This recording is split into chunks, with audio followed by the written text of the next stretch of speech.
Good evening, YouTube. I'm gonna tell y'all something.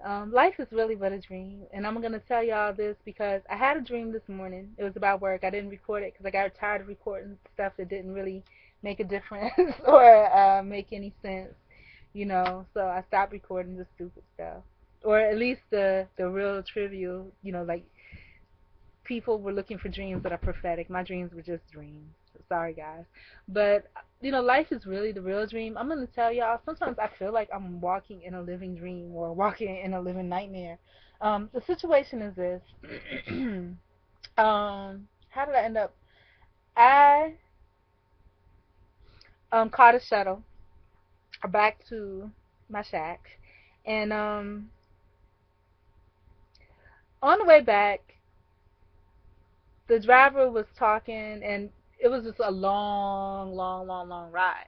And so I had to find a way to occupy myself. And even though I am what we call an introverted extrovert, I say to myself, unless it's something to talk about, or excuse me, y'all, for a minute, unless you still hear me, but unless God forbid there's a situation where, like I said, I'm just gonna be bored to death, and there's somebody actually that I can talk to.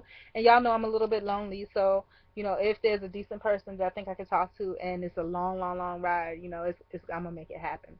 So they were having this conversation. Then all of a sudden I jumped in, and I guess because like I said, I was just like, oh my gosh, this is a long ride, and so I was just like, I don't know how we started talking about work, and oh, I know what it was. The driver was talking about her job and how they didn't give him a break and whatever, and and I was like, oh, that's terrible. I heard y'all work 9 hours straight, and she was like, no, we work 13 and a half hours if we don't get breaks. They don't get their little 15 minutes breaks, lunch. You work 13 and a half hours straight. And I'm like, wow, how illegal can you get? And this is like a county facilitated thing. People need jobs. And then not only that, but they have a vacation that's coming up. She had a vacation that's coming up. And they took the vacation away from everybody that was supposed to get vacation. Why? Because a new owners took over, and so they just kind of negated all the vacations. And I was just my heart just hit the floor because I'm just thinking to myself, this is the type of thing that I'm having problems with, just with employers in general. So it's not just me. I'm just like, am I just some bumfuck crazy person that just everybody just hates? But no, everybody's being treated the same way. It's just that the norm is for people to just shut up and take it. You know what I'm saying? And I don't cause any problems, but I just gracefully bow out, But sometimes bowing out can sometimes seem like a slap in the face, which is why I got the commission to start with. But the thing about it is that, I mean, what is wrong with people? Why do you think it's okay to work somebody for 13 and a half hours straight and not give them a lunch, not to give them breaks? Why? Why do you think that's okay? When did they tell you it was okay to be a slave master? What in your heart and your mind and spirit thinks that's all right? People deserve a right to sit down and eat. I don't understand. What is wrong with folks? And so me and this lady started talking, and then when she said that, I was just like, oh my gosh, that's the exact same thing, that I'm kind of going through. How do you fight that? And just the thing about looking for employers and stuff like that, and just the way they're treating you before you even get through the door. What is wrong with people? I told y'all yesterday about how these employers were acting. And then after that guy, the one that set the interview, then canceled the interview, after I sent him my email just telling him exactly how I felt, then he gets his associate to call me back to about the job. I'm like, what is wrong with people? Are you really people? I think the world is just crazy. The world has completely lost its mind. Why is that okay? Why do you think that that's okay? What is it about myself and the way that I'm presenting myself to you that makes you think that I'm not worth shit? You know what I'm saying? What is it? You know, all I am is I'm honest, I'm open, I have skills and talents. I tell you what they are. I prove them to you. I'm the kind of person, I'll put out a portfolio of my work before I come if I have to. I'll work for free if I have to, just so you can see how good I am. And maybe that's the problem. Maybe everybody realizes that there are really good, talented, skilled people out there that don't nobody give a fuck about. And so, it's like I don't give a fuck either, and it just floors me. And then also while I was waiting on the trolley, um, I asked a lady that was walking by what time it was.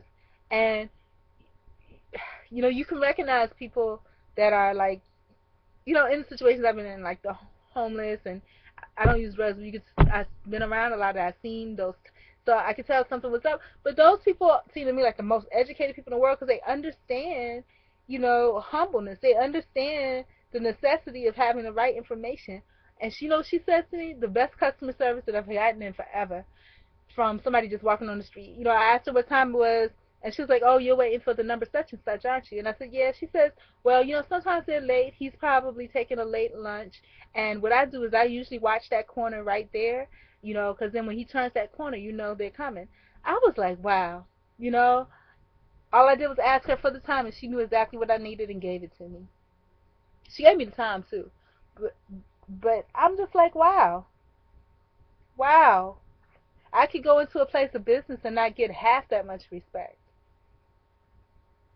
And I think that's the gauge that you can tell when somebody's homeless or when they're not doing well or they're not financially stable or have a lot of friends, because they're more apt to help you and give you the information that you need than anyone else. But anyways, back to this driver. So I started to talk to her about this stuff, and then all of a sudden we're like having church on the bus, and she's getting real deep into me. I mean, I can't even. It's just like such a dream. I can't even repeat or remember, like in a mental, in a worldly sense where I could take what was given to me spiritually and transform it into words to give it to you. But pretty much, what was said was the thing about the church. Because I expressed disappointment in the church, and she was like, and stuff, she told me something that I already knew, but then took it and added stuff that just totally, a manner to it that just totally blew my mind. Like, how I was disappointed in the church. She was just like, "Oh, the church is not the building," and that I did know. And I was like, "Yeah, I know that." And she was just like, but before I could even say that, she was just like, "But it's whether or not, your church is open for business." And the way she said that, your church, is that, I have that responsibility too. Like I did the video about casting the mote out of your own eye. You have that responsibility to open the doors to your church. It's not the responsibility of every other person, the building or whatever, to cater to you and to have the doors open for you. And she was like, the churches are in um, different, shades of, different places in this construction. Some churches are still under construction.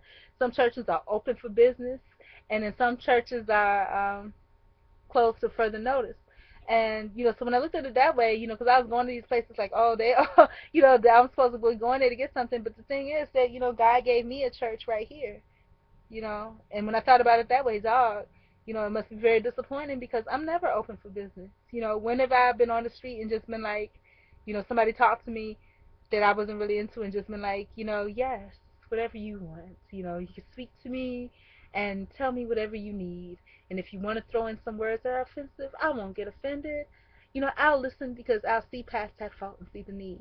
I haven't been doing that. So, yes, maybe I'm getting what I deserve. And then on that top of that, too, she was just like, and I was talking about the job situation. And I didn't tell her all the details, but I'm on a community bus, But, basically the point was that I was disappointed. I don't like being treated any kind of way. I feel like there's this level of respect that you deserve to get. And she was just like, when you look at class or how she dealt with it, because the situation she talked about, her situation kind of stuck too. Because I was just like, man, I'd be out of there so fast. It's like they, all they would have is the whiff of the sense of what used to be Maria. You know what I'm saying? And pray that I didn't fart. But I mean, it's just like, wow, So she was going through some stuff at work too, and it's just to hear her say that. And then she was like, when she goes through those things, she looks at it like, okay, now what's really wrong with those people? There's something that caused them to be that way, that made them the way that they are. They're hurting people hurt people. And I was just like, wow, I never really felt it that way.